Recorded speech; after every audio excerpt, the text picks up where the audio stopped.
Olá, Shalom, queridos ouvintes.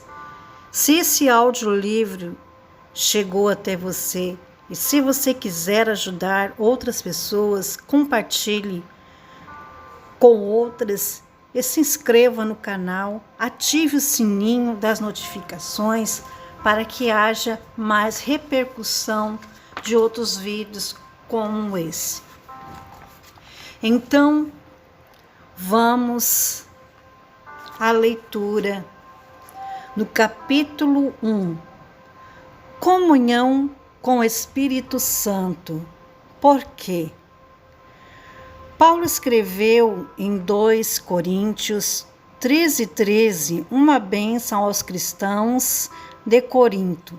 A graça do Senhor Jesus e o amor de Deus e a comunhão do Espírito Santo seja com todos vós. Que sentimentos profundos essa bênção desperta dentro de mim. Acredito, porém, que isso não ocorre com todos.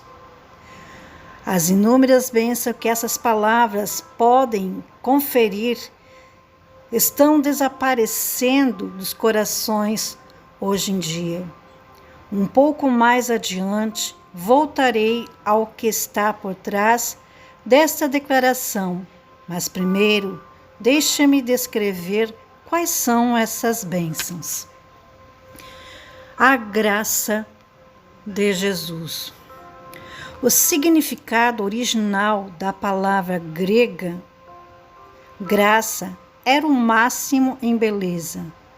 Os gregos desfrutavam busca da beleza através da filosofia e dos esportes, da poesia e do drama, da escultura e da arquitetura, e, é claro, da beleza de sua terra, montanhas, rios e litoral. Tudo que os cercava. Quando a beleza de algo produzia gozo em quem o via ou escutava, os gregos diziam que estavam cheios de graça. Por fim, esse significado adquiriu sentido mais amplo, a fim de incluir não só a beleza das coisas, mas também de obras, ações, pensamentos, eloquência, até mesmo a humildade. Tudo que pudesse ser considerado cheio de graça. O segundo significado de graça era favor, boa vontade, gerada de amor incondicional, transbordante, sem nenhuma expectativa de recompensa ou pagamento. O terceiro significado de graça relacionava-se com a obra digna de elogio, para exibir atitudes que excedem de longe o comum. Em sua bênção, o apóstolo Paulo deve ter sentido alegria indescritível, conhecendo o incondicional perdão do pecado e as muitas bênçãos da salvação, cheia de beleza ou graça. O amor de Deus. De que modo deveríamos aceitar a seguinte bênção? O amor de Deus seja com todos vós. Será que nós tornamos tão insensíveis a ponto de ouvir falar do amor de Deus, sem nos convencermos ou sem que nosso coração se constranja? Quase todos os cristãos hoje podem citar João 3, versos 16. Entretanto, apenas as letras permanecem, tendo caído no esquecimento a vida que nelas há. Há diversos tipos de amor. O amor paterno, o amor pelos filhos de nossa própria carne e sangue, o amor que anseia pelo sexo oposto e o amor fraternal que nos dá alegria quando gozamos do companheirismo de amigos queridos. Mas o amor humano não pode de maneira alguma comparar-se com o amor de Deus. O amor paterno limita-se aos filhos. O amor entre os sexos limita-se ao casal. Até mesmo o amor entre amigos falhará se uma das partes nunca receber nada em retribuição pelo cuidado e interesse. O amor de Deus, porém, é diferente.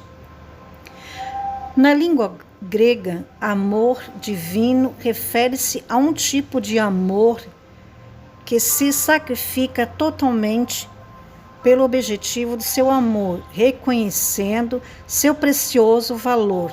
Por exemplo, o homem e a mulher traíram Deus e caíram em profundo pecado, resultando numa vida abominável, que em última instância levou à destruição eterna. A despeito dessa traição, Deus amorosamente sacrificou-se no Calvário para salvar a raça humana. Por quê? Porque cada alma tem um valor infinito para Ele. Isto é o amor divino. Embora se encontre decaído pelo pecado, o ser humano possui a imagem de Deus e pode tornar-se criatura nobre se receber a graça da redenção. Deus é amor e o seu amor é amor de verdade. Ele amou de tal ponto os pecadores desse mundo que não poupou nem mesmo o seu próprio filho, mas sacrificou-o por nossos pecados. Não é acaso o amor verdadeiro, esse que Ele nos tem mostrado, apesar de termos caído tanto por causa do pecado? É provável que Paulo tenha sido movido até às lágrimas quando escreveu acerca do amor de Deus e como nos tornamos tão frios. Como pode nossa fé ser restaurada de sorte que possamos ser profundamente movidas pela graça de Cristo Jesus e pelo amor de Deus? Onde está o caminho da restauração? Por certo, existe caminho para a plena restauração.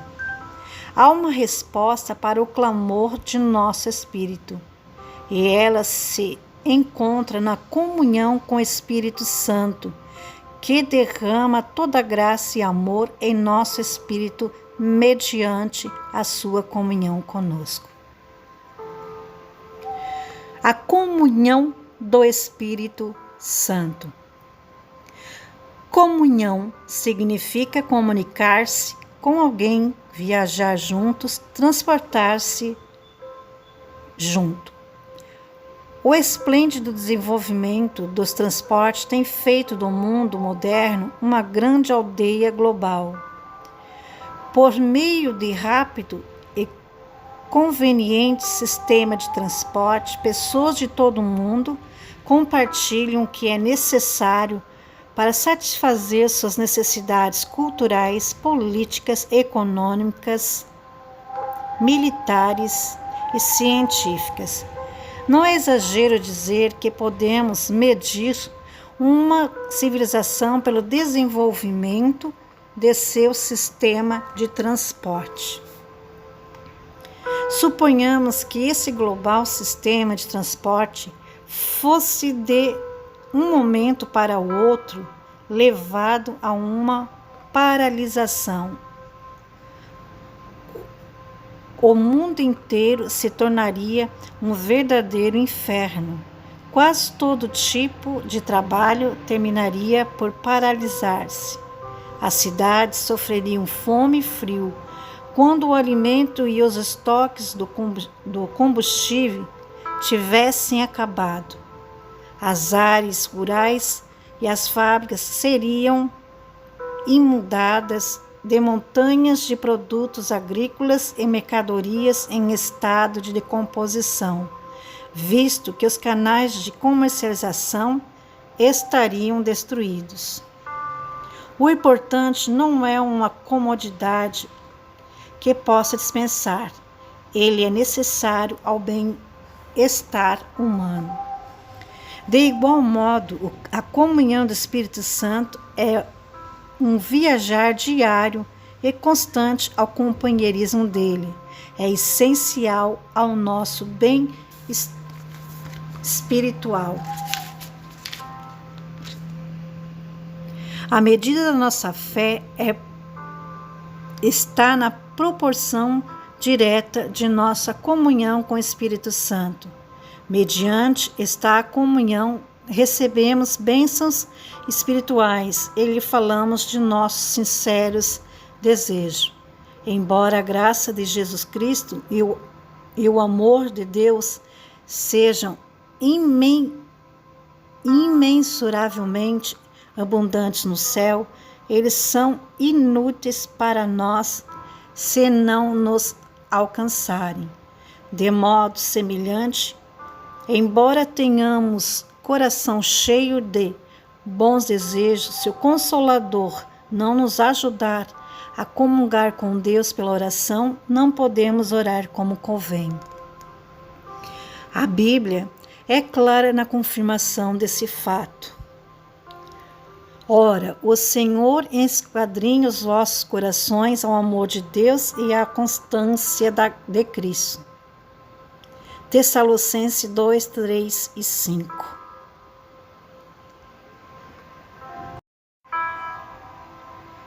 Nesse versículo, o Senhor refere-se à terceira pessoa da Trindade, vista ser ela quem nos conduz ao amor de Deus e à constância de Cristo, ou seja, a esperar com paciência por Cristo.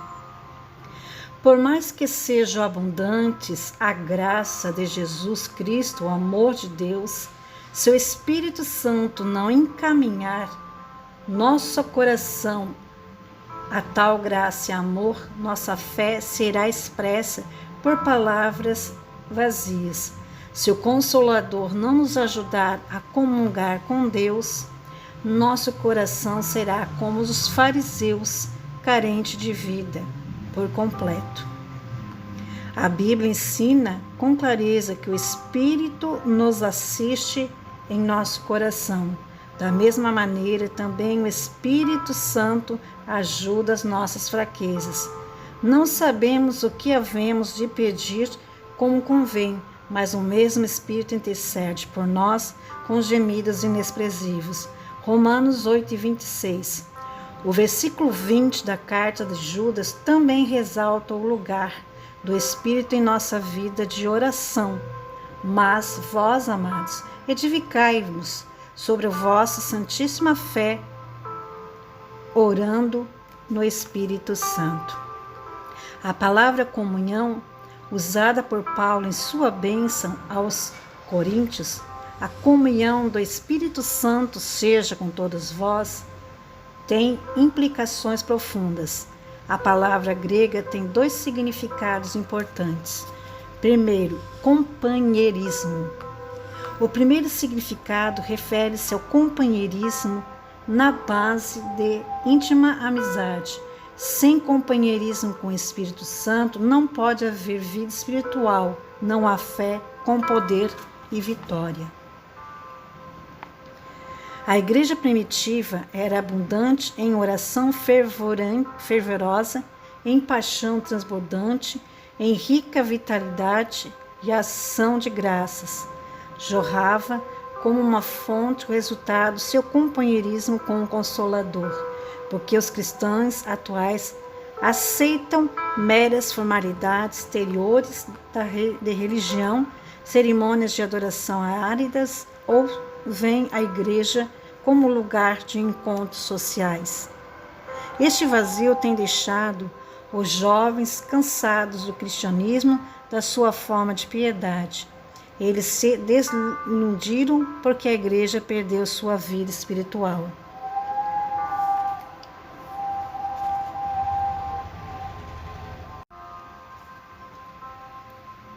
Parceria na evangelização. O segundo significado da palavra comunhão é trabalhar em parceria, Lucas 5:10, e conformar-se com, veja, Filipenses 3:10. Trabalhar juntos com parceiros no mesmo propósito e compartilhar alegria, tristezas, vitórias e provações. O Espírito Santo foi enviado à Terra com a finalidade de trabalhar em parceria com os cristãos para vivificar espíritos mortos, dando testemunho à graça de Jesus Cristo.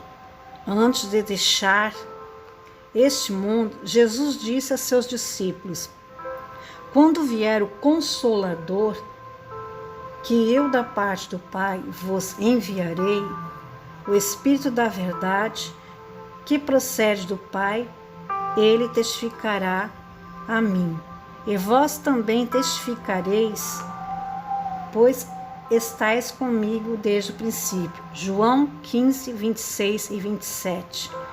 Podemos entender daí que a grande missão de pregar o Evangelho foi dada primeiro ao Espírito Santo e depois aos santos que creram no Senhor. Mas Jesus enfatiza aqui que a obra da evangelização deveria ser levada a cabo como uma ação conjunta entre o Espírito Santo e a humanidade, com o Espírito Santo participando nesse trabalho como principal obreiro. Podemos concluir que o motivo todo de evangelização hoje progredir tão pouco é porque a igreja regredia na obra de ganhar almas. É porque ela tem estado à beira da falência, pois o companheirismo com o Espírito Santo foi rompido. Nos dias atuais, as pessoas não reconhecem o Espírito Santo como recebem de bom agrado. Uma vez que não depende dele, terminam em fracasso, tentando com esforço próprio realizar a obra de Deus. Esse trágico fracasso foi ressaltado claramente no livro do Apocalipse. Eis que estou à porta e bato. Se alguém ouvir a minha voz e abrir a porta, entrarei em casa e com ele cearei e ele comigo. Apocalipse 3, versos 20. Se essas palavras tivessem sido endereçadas ao mundo incrédulo, não causariam surpresa, mas foram ditas à igreja de Laodiceia, aos cristãos no tempo do fim do mundo. Que horrível revelação, não é? Pense nisso. Nosso Senhor disse que estaria conosco sempre, mediante o Espírito Santo. Entretanto, a igreja tenta fazer a obra de Deus mediante a adoração e entrada ao homem, afastando o Espírito Santo e deixando-o de lado de fora. Mas era assim na igreja primitiva. Os santos do primeiro século reconheciam que a evangelização devia ser feita do princípio ao fim, acompanhados com o Espírito Santo. Quando os apóstolos pregadores foram levados perante os conselhos judaicos em Jerusalém, a fim de serem examinados, Pedro respondeu nestes termos as perguntas do conselho: o Deus de nossos pais ressuscitou a Jesus, a quem vos matastes, surpreendendo-o no madeiro. Deus, com a sua destra, elevou o príncipe e salvador, para dar a Israel o arrependimento e a remissão dos pecados. Nós somos testemunhas dessas palavras, nós e também o Espírito Santo, que Deus deu àqueles que lhes obedecem. Atos 5, 30 e 32. Pedro afirmou ali que a obra de evangelização dos apóstolos é executada em parceria com o Espírito Santo. Jesus não começou a pregar o reino do céu, senão depois de haver recebido a plenitude do Espírito Santo. Só então ele levou a cabo seu ministério em 3 anos e meio, em grande poder e autoridade. Reconhecida essa verdade, como ousamos pensar que podemos realizar a obra de Deus tão somente com poder e sabedoria humana?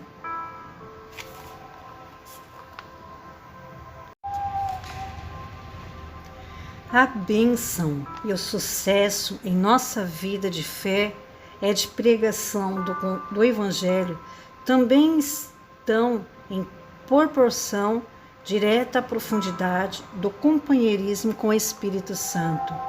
Depois do ressurreto e antes de sua ascensão, Jesus reuniu-se a seus discípulos junto a si e ordenou-lhes que pregasse o Evangelho ao mundo inteiro.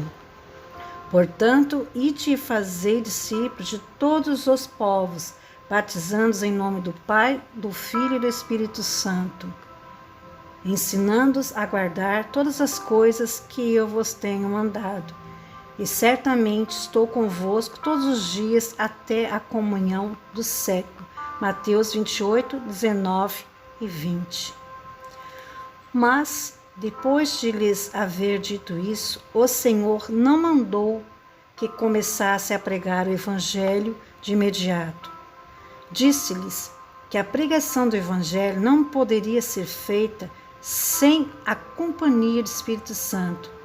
Envio sobre vós a promessa do meu Pai, mas ficai na cidade até que do alto sejais revestidos de poder. Lucas 24 e 49. Pois João batizou com água, mas vós sereis batizados com o Espírito Santo, não muito depois desses dias, mas recebereis o poder ao descer sobre vós o Espírito Santo, e sereis minhas testemunhas. Atos 1, 5 e 8. A maravilhosa vitória do Evangelho na igreja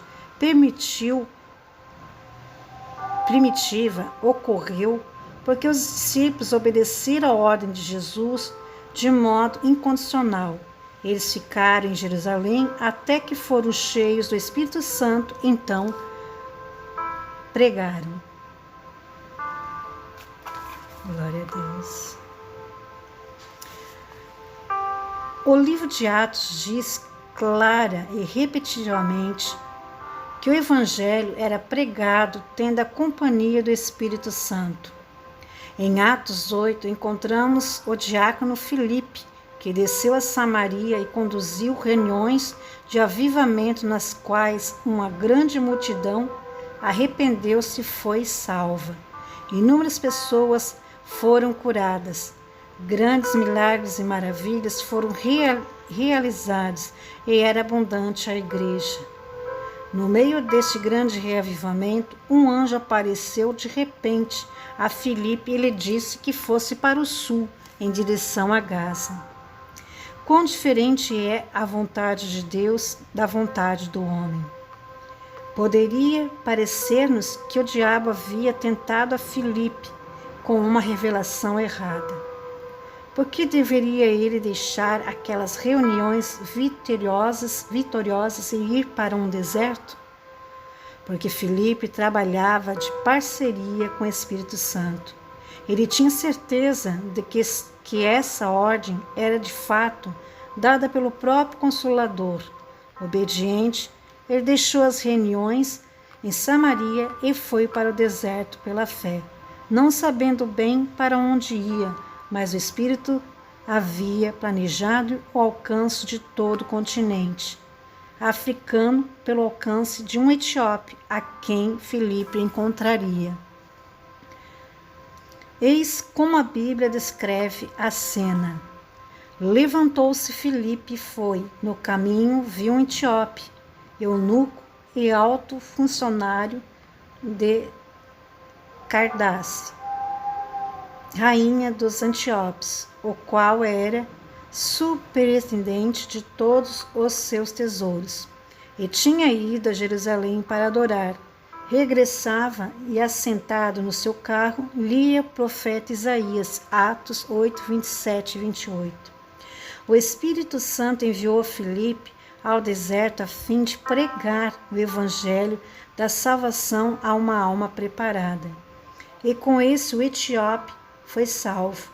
Filipe ceifou uma colheita muito maior do que teria ceifado se estivesse permanecido em Samaria, dirigindo reuniões de evangelização.